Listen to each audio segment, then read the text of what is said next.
వామ్మో, దేవుడు తలుచుకుంటే ఏదైనా చేస్తాడు. కోపం వస్తే ఇంకో సావిత్రిని కూడా ఉట్టియగలడు. అంత పవర్ఫుల్. ఆయనతోని కాదు అనేదే ఉండదు అసలు.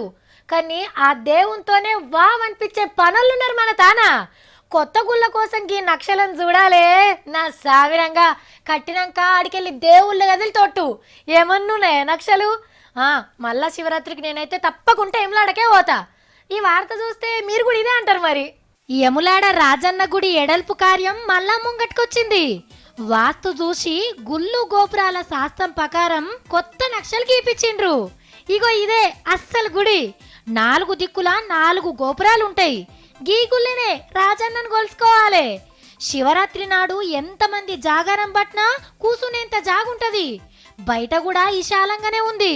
మొగుల మీదకెళ్ళి చూస్తే ఇగో ఈ తీర్ల కొడుతుంది రాజన్న గుడి. చుట్టుముట్టు పచ్చటి మైదానాలతోని ఎంత ముద్దు కొడుతుందో చూడుండ్రి. ఇదేమో శివుని మండపం. ఇంట్లో యాగాలు హోమాలు చేసుకోవచ్చు. ఇదేమో అన్నదాన సత్రం. ఎంతమందైనా ఒక్క పారే తినేటట్టు కడతారట. ఈడనేమో అభిషేకాలు చేస్తారు. గీ బిల్డింగుల నిత్య కళ్యాణం జరుగుతుంది. ఇక ఇదేమో దేవుని గుండం. నీళ్లను త్యాట ఉంచుతారట. అట్లనే కోడె మొక్కులు తీర్చుకునేందుకు కూడా సెపరేట్ సౌలత్ చేస్తారట. నెత్తింటికెళ్ళిస్తందుకు ఇంకో బిల్డింగ్ కట్టిస్తామంటుండ్రు.